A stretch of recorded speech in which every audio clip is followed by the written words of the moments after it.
Penyoblosan apem dengan paksa kepada wanita Sabin, dipandang sebagai episode penting dalam sejarah awal Romawi. Oleh karena itu, hal ini menarik banyak perhatian dari sejarawan, penyair, dan seniman kuno dan modern. Sumber kuno yang paling terkenal adalah Titus Livius, yang sekarang kita kenal sebagai Livy. Menariknya, Livy menampilkan penyoblosan apem dengan paksa terhadap perempuan Sabin sebagai tindakan yang diperlukan. Pada masa-masa awal pemerintahan Romulus, kesuksesan militer terjadi dengan cepat di kota Roma yang masih baru. Namun, masa depan kota bergantung pada pertumbuhan penduduknya. Roma, pada saat itu, merupakan pemukiman yang hampir seluruhnya dihuni oleh laki-laki. Oleh karena itu Romulus bertanya kepada suku-suku tetangganya, apakah mereka akan mengirim perempuan mereka untuk tinggal bersama laki-laki Romawi. Tidak mengherankan, setiap suku menolak. Romulus kemudian memutuskan untuk mencoba pendekatan lain.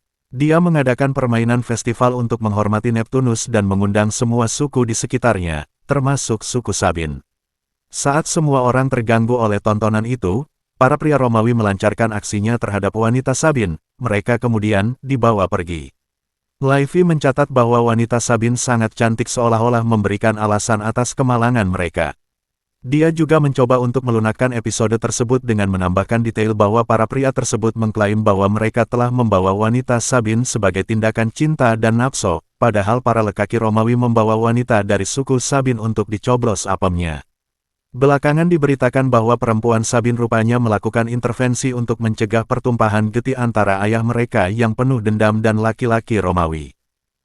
Ketika penyoblosan apem dengan paksa terhadap wanita Sabin menandai dimulainya monarki di Roma, penyoblosan apem dengan paksa terhadap Lucretia menandai berakhirnya monarki. Kisah Lucretia dimulai dengan pesta makan malam yang dibumbui anggur, dan lagi-lagi sumber kuno kita yang paling menonjol adalah Livy. Saat berkemah, suatu malam sekelompok perwira muda makan banyak. Di antaranya adalah Sextus Tarquinius, putra Raja Etruria, Tarquinius Superbus. Para lelaki mulai berdiskusi siapa yang memiliki istri paling berbudi luhur. Collatinus menyatakan istrinya, Lucretia, pasti menang. Jadi, untuk menguji pernyataannya, para pria tersebut datang ke rumah mereka, tanpa pemberitahuan terlebih dahulu, untuk melihat apa yang sedang dilakukan istri mereka sementara suami mereka tidak ada. Masing-masing pria mendapati istrinya sedang makan bersama teman-temannya dan benar-benar bersenang-senang.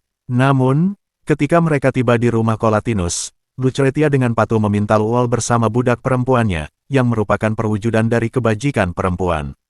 Hal itu sudah terbukti benar, Collatinus mengajak rombongan bermalam di rumahnya, bahwa saat itulah Tarquinius lontongnya mulai bangun karena melihat Lucretia yang suci. Beberapa hari kemudian, Tarquinius kembali ke rumah Collatinus sendirian. Lucretia, yang tidak menyadari motifnya, menemuinya dengan sopan dan ramah. Tarquinius diizinkan beristirahat semalaman sebelum perjalanan pulang. Di tengah malam, dia menyelinap ke kamar Lucretia dan membekiknya. Lucretia melawan dengan paksa. Jadi Tarquinius mengatakan bahwa kepada Lucretia bahwa dia akan membundirnya dan seorang asisten perempuannya, dengan terpaksa membiarkan tubuh Lucretia dan asisten perempuannya tak terselimuti oleh sehelai benang pun di tempat tidur berdampingan. Pikiran tentang aib seperti itu melemahkan tekad Lucretia, dan dia dengan enggan menyerah. Belakangan, ketika suami dan ayah Lucretia datang membantunya, dia menjelaskan apa yang telah dilakukan Tarquinius. Kemudian, karena merasa malu, Lucretia bundir. Bingung, Collatinus berbaris ke Roma untuk menghadapi ayah Tarquinius, Raja Tarquinius Superbus. Dalam perjalanannya, banyak orang bergabung dengannya dalam keinginannya untuk membalas kehormatan Lucretia. Pada saat dia sampai di Roma, sebuah pasukan kecil mengikuti jejaknya. Pasukan tersebut sangat ingin menyingkirkan raja mereka yang korup. Pasukan kecil ini akhirnya berhasil menggulingkan raja dan mengakhiri 244 tahun monarki.